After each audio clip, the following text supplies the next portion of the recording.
Bueno, buenas noches. Vamos a comenzar con la teórica de todas las patologías, o al menos las más importantes, ¿sí?, de lo que sería el aparato urinario. Vamos a hablar de insuficiencia renal aguda, insuficiencia renal crónica, nefropatía diabética y también síndrome nefrítico y nefrótico. Importante que vamos a incorporar los conceptos centrales relacionados a la función renal y sus alteraciones. Vamos a reconocer las características más sobresalientes de los grandes síndromes renales y la patogenia de los mismos. Vamos a identificar las diferencias entre los cuadros agudos y crónicos y vamos a interpretar desde la fisiopatología las manifestaciones clínicas y las consecuencias. Yo les desglosé un poquito lo que sería algunas palabras que por ahí nos generan confusión, como por ejemplo oliguria, que a veces las confundimos con anuria, por ejemplo. La oliguria es la disminución anormal del volumen de orina que se controla o se emite en 24 horas, es decir, que estamos hablando de 400 mililitros en 24 horas. Pero la anuria es la no excreción de orina, aunque en la práctica se define como una excreción menor a 50 mililitros de orina al día. La poliuria, que ya lo vimos por ejemplo con la diabetes tipo 1, es la emisión de un volumen de orina superior al esperado. La disuria, que puede ser por distintas causas, por ejemplo una cistitis, unos cálculos en los uréteres, sería el dolor al orinar. La azoemia es la presencia de nitrógeno en sangre proveniente de metabolitos como la urea y la creatinina. Y el filtrado glomerular es el volumen de fluido filtrado por unidad de tiempo desde los capilares glomerulares renales hacia el interior de la cápsula de Bowman. Acá aparece otro término que es importante, que si esto falla, vamos a tener un fallo renal, ¿sí?, que es la perfusión renal, ¿sí? La perfusión renal, que sería el flujo sanguíneo renal, cuyo valor normal es acerca de 1.250 mililitros por minuto. Acuérdense que es el 20% del gasto cardíaco. El gasto cardíaco es de 5 litros y el riñón recibe el 20% de ese flujo. La urea es el principal metabolito de las proteínas y constituye alrededor del 50% de los solutos contenidos en la orina, y también se excreta por sudor, ¿sí? Por eso no es infrecuente sentir el olor característico de algunas personas con insuficiencia renal crónica, porque se elimina por sudor. La creatinina es un compuesto orgánico generado a partir también de la degradación de la creatina, que la creatina es la proteína de los músculos, y es filtrada por los riñones y se excreta por orina. Cuando hablamos de proteinuria ya tenemos una presencia, digamos, de proteínas en la orina, la cual es tóxica para el riñón y causa daños renales. La microalbuminuria, ¿sí?, se refiere a valores de 30 a 300 miligramos en 24 horas de albúmina en orina. Y también tenemos otro término que yo les incorporé, que sería la polacuria, que es un signo urinario componente del síndrome miccional, ¿sí?, caracterizado por el aumento de números de micciones durante el día, pero que suelen ser de escasa cantidad y que refleja una irritación, inflamación del tracto urinario, es decir, la persona siente ganas de orinar todo el tiempo, ¿sí?, va a hacer sus necesidades, pero no puede efectuar, digamos, una micción adecuada. Como para repasar un poquito algo básico de las funciones de los riñones para ver qué pasa cuando se afecta esto, la homeostasis de los líquidos corporales está, es decir, la homeostasis del medio interno está regulada por los riñones, una de las funciones. Regula el agua, la sal, el potasio, el calcio, el fósforo y el metabolismo ácido básico, es decir, que tiene control sobre la cantidad de hidrogeniones que reabsorbe al capilar tubular y de bicarbonato para mantener el pH sanguíneo, que es básico. Regulación de la presión arterial a través de esa regulación de volumen, eliminación de sustancias tóxicas, tanto endógenas, ¿sí?, como por ejemplo mioglobina, hemoglobina, como exógenas, que serían antibióticos, síntesis de hormonas, como por ejemplo de eritropoyetina, ¿sí?, y componente del sistema renina-angiotensina-aldosterona, y también otra actividad hormonal sería hidroxilar la 1,25-dihidroxicolecalciferol o D3-dihidroxilada. Bueno, en cuanto a los síndromes renales, tenemos dentro de las grandes generalidades, hay muchísimos, ¿sí?, para ver, pero vamos a estudiar lo más importante, sería las glomerulonefritis, ¿sí?, o síndrome nefrítico, y el síndrome nefrótico. Hay demasiado para hablar de esto, pero bueno, vamos a centrarnos en lo que más nos va a interesar, en las diferencias, ¿sí? El síndrome nefrítico cursa con hematuria y alteraciones agudas del funcionalismo renal, con edemas e hipertensión arterial. Acá, esta hipertensión, ¿sí?, arterial sistémica se va a traducir en una hipertensión glomerular, ¿sí? Y entonces va a haber inflamación aguda de los glomérulos renales. Y el síndrome nefrótico sería el aumento anormal de la permeabilidad de la membrana basal glomerular para las proteínas del plasma, ¿sí? Aumenta esta permeabilidad y vamos a tener una proteinuria masiva con hipoalbuminemia, es decir, disminución de la albúmina, que es la proteína que nos da la presión oncótica del plasma, edemas y, consecuentemente, después hiperlipemia.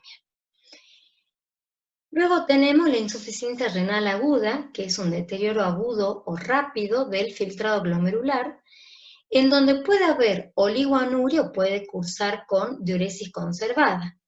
Y luego tenemos ya, si en todas estas situaciones no se ha llegado a resolver, ¿sí?, la condición clínica o patológica del paciente o histológica de esa membrana glomerular, vamos a llegar a la insuficiencia renal crónica, progresiva, a terminal, en donde se caracteriza el filtrado glomerular reducido o marcadores de lesión, como por ejemplo la presencia de albúmina en orina, de hematíes en orina, y esto data de un tiempo igual o mayor a 3 meses, ¿sí? Siempre hablamos de mayor a 3 meses, que sería el corte con la insuficiencia renal aguda.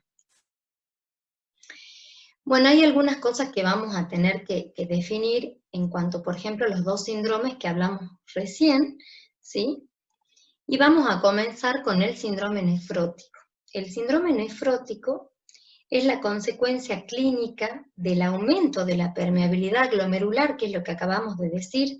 Se pierde esa barrera glomerular, y eso va a hacer que haya una proteinuria masiva, y evidentemente va a que no se pueda, digamos, superar o llegar a que el hígado sintetice esa albúmina que necesita, que está perdiendo, y entonces la albúmina baja. Por eso hay hipoalbuminemia, y todo esto se acompaña, como dijimos recién, de edema, de hiperlipemia y de lipiduria. El edema se define como la acumulación de líquido en el espacio intersticial, y es una manifestación clínica, digamos, de este síndrome, del síndrome nefrótico, ¿sí?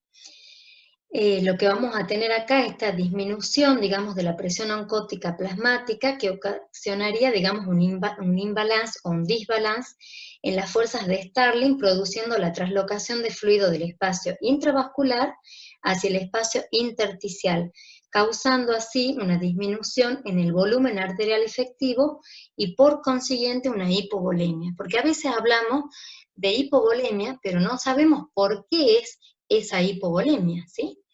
La proteinuria es mayor a 3,5 gramos en 24 horas por 1,73 metros al cuadrado de superficie corporal. ¿Cómo está conformada? Digamos, ¿qué es lo que le pasa a esta membrana? ¿Sí?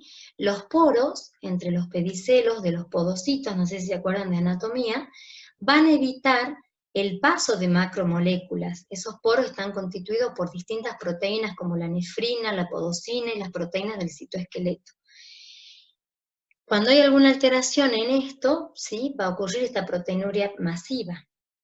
Estos cambios estructurales o funcionales se deben a la pérdida de la electronegatividad, ¿sí?, que puede ser genética, autoinmune, ¿sí?, y esto conlleva una proteinuria masiva. Entonces, aquí lo que tenemos, primero debajo, tenemos el endotelio fenestrado que hace que se impida el paso de células sanguíneas, pero después ya tenemos el poro, que dice en inglés unas palabras que quieren decir un espacio, ¿sí?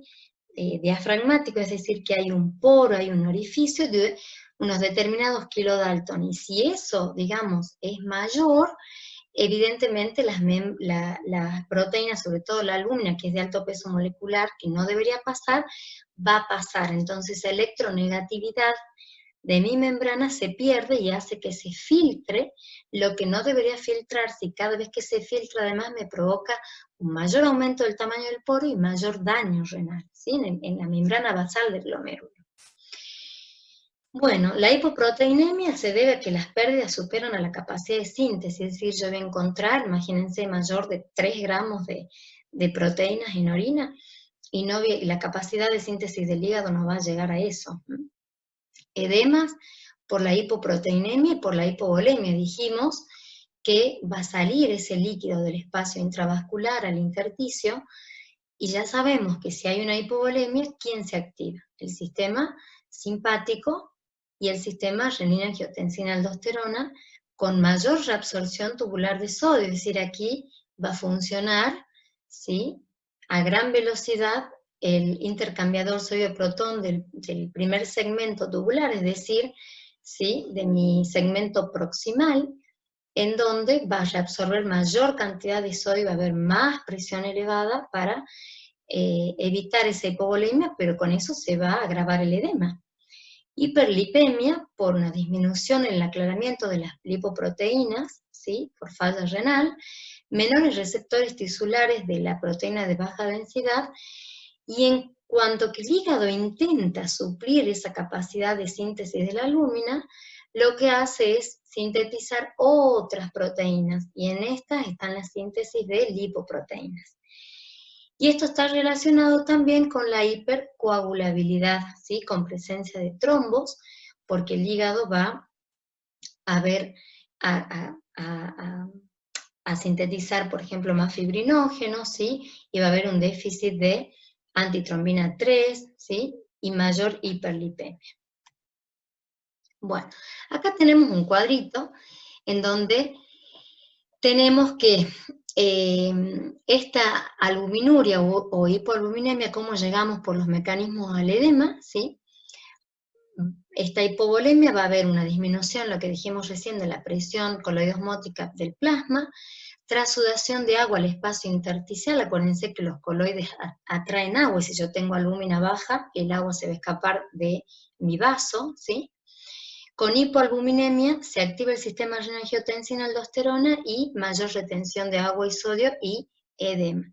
Y por otro lado, ¿sí?, la expansión de volumen, ¿qué pasa? Que el glomérulo lo que va a hacer es que va a disminuir el coeficiente de ultrafiltración, va a haber retención primaria de agua y de sal, aumento del volumen plasmático, aumento de la presión hidrostática capilar, trasudación de agua al espacio intersticial, inhibición del sistema renina-angiotensina cuando aumente el volumen, pero si no, sí, se sigue activando y se forma el edema.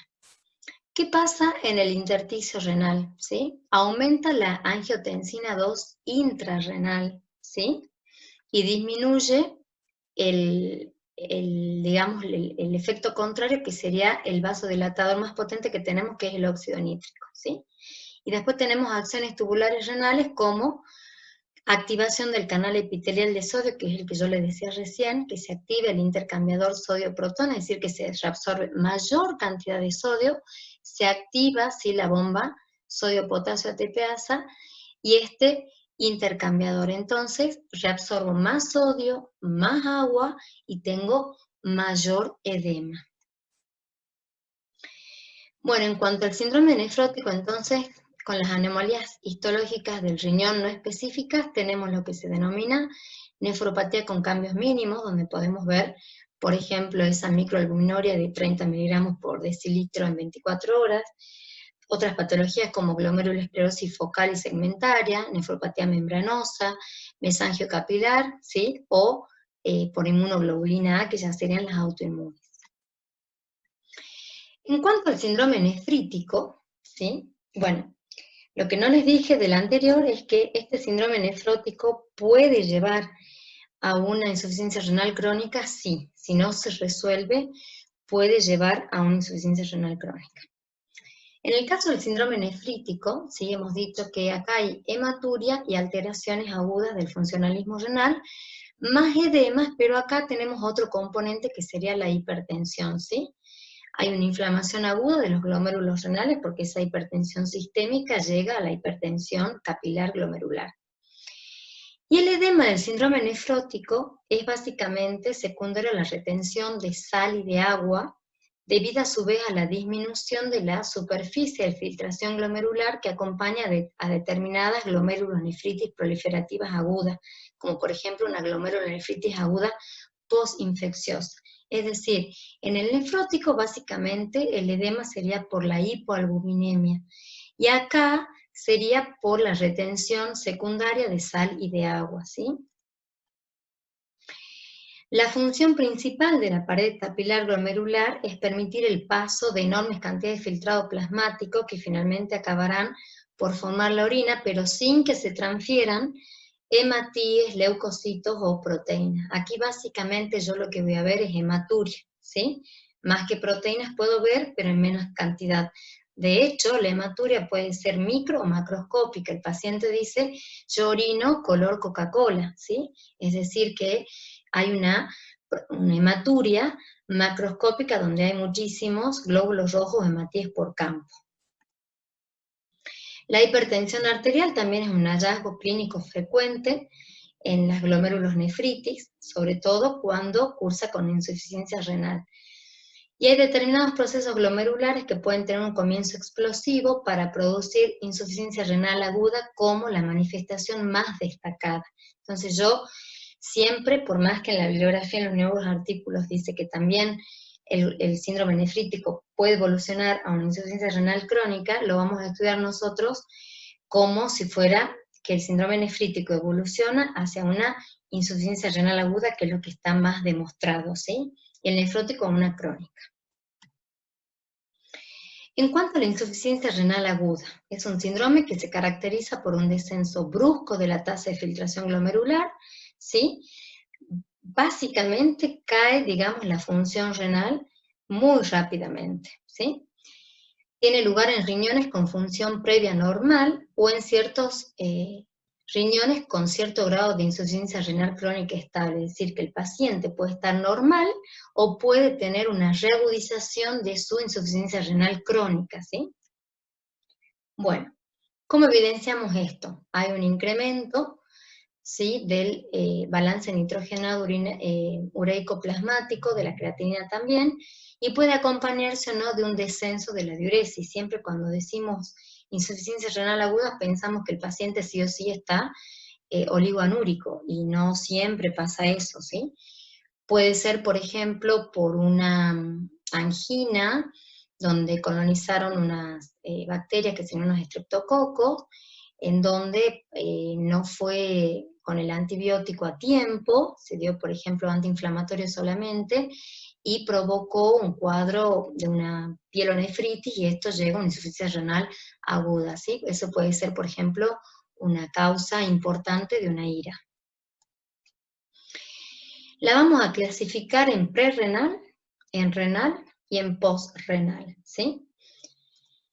En prerrenal tiene todo lo que ver, digamos, con la disminución de la presión de perfusión renal, es decir, ese 20% del gasto cardíaco que no le llega al riñón, tiene una disminución del filtro glomerular por disminución de ese gasto cardíaco, ¿sí? Puede ser disminución del volumen circulante, redistribución del líquido extracelular, bajo gasto cardíaco. Tenemos, por ejemplo, en los shock que son vasodilatadores, vasodilatación periférica, y también vasoconstricción renal, es decir, que no llegue la cantidad de flujo, ya sea por vasodilatación o por vasoconstricción, a ese glómero. Por eso es prerrenal, porque no estamos hablando todavía del parénquima renal, ¿sí? Y en cuanto al renal, ya hablamos de una ira parenquimatosa o intrínseca, en donde hay un daño estructural, es decir, el parénquima o el tejido funcional del riñón se afecta.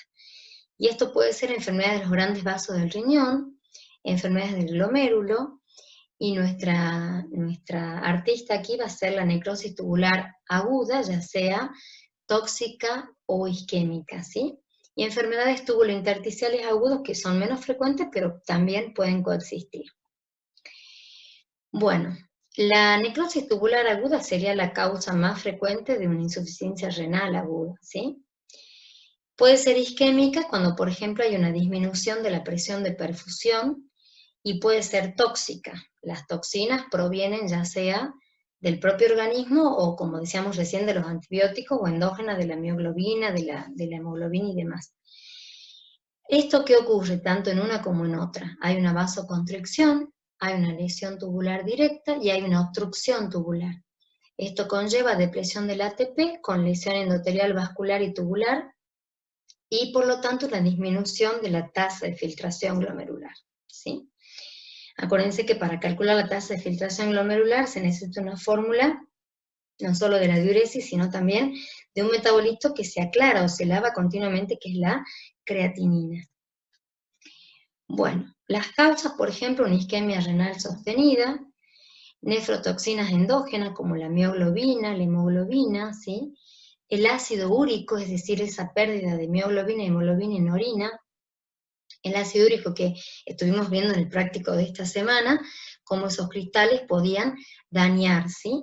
Y las nefrotoxinas exógenas que están dadas ya por agentes externos, como por ejemplo fármacos o antibióticos. Después tenemos la posrenal, que es la obstructiva, ¿sí? Que es la obstrucción debe tener lugar entre el cuello vesical y el meato uretral o la uretra bilateral, que puede ser en los dos, ¿sí? En las dos vías urinarias. Y aumento de la presión en el sistema excretor, es decir, si yo tengo un cálculo o si tengo la presencia de un tumor o algo que está obstruyendo el flujo primero, en esa pelvis renal o en los uréteres, el flujo puede ser anterógrado, lo cual sería tremendo porque eso que hay que desechar volvería, digamos, a la pelvis renal y demás, y además que me aumente esa presión, entonces eso puede ser un caldo de cultivo para producirme una sepsis, por ejemplo, si esto no se resuelve, ¿sí? Esto puede ser lesiones uretrales, litiasis, necrosis, tumores, lesiones del cuello vesical también, o lesiones de la uretra en sí. Bueno, las fases clínicas tenemos oligoanúrica, poliúrica de recuperación. Va a depender, por supuesto, que el paciente no tenga otra enfermedad de base, la evolución, ¿sí? Se puede complicar o no, y puede cursar con oliguria o anuria con una diuresis conservada. Bueno, si todo esto no se resuelve, vamos a llegar lamentablemente a lo que sería la insuficiencia renal crónica. Es la alteración estructural o funcional del riñón por más de 3 meses, ¿sí? Siempre preguntamos el tiempo. Si en 3 meses no se resuelve la insuficiencia renal aguda, y bueno, evoluciona en insuficiencia renal crónica, ¿sí? Para eso tenemos que tener indicadores de lesión renal, es decir, yo no arrojo un diagnóstico de insuficiencia renal crónica sin no hacer un laboratorio, y esto es como la celiaquía, sin biopsiar al paciente. Y también haciendo el cálculo, ¿sí? Que hay una fórmula, después que le interese yo se las paso, de MDR, Cosgrove-Gold y demás, de el filtrado glomerular, donde el normal va de 100 a 120, y en este caso sería de menos de 60 mililitros por minuto de ese aclaramiento de esa creatinina. Bueno, acá tenemos, digamos que esto es progresivo, ¿sí? Tenemos elevación de la creatinina, de la urea, del balance ureico nitrogenado, alteraciones del medio interno, ya sabemos que vamos a tener acá seguramente una acidosis metabólica, pero no al inicio de la enfermedad, hay varios estadios, ¿sí? Y manifestaciones clínicas, ¿sí? Cuando tenemos un deterioro de una pérdida de nefronas funcionantes del 70% de la masa renal. Bueno, acá tenemos estas pérdidas de nefronas, ¿sí? Ojo que con la edad también tenemos pérdida de nefronas, pero digamos que eso es lo natural de la senectud, ¿sí? Pero a los 30, 20 o 40 años no es normal perder 70% de las nefronas, ¿sí? con alteraciones hidroelectrolíticas del ácido base, acumulación de solutos y alteraciones hormonales, porque todas las funciones del riñón van a estar comprometidas, por lo tanto esa eritropoyetina, si no se secreta, va a haber básicamente anemia, la vitamina D no se va a hidroxilar, vamos a tener un hiperparatiroidismo secundario, vamos a tener osteoporosis, vamos a tener fracturas espontáneas al final de la enfermedad, ¿sí?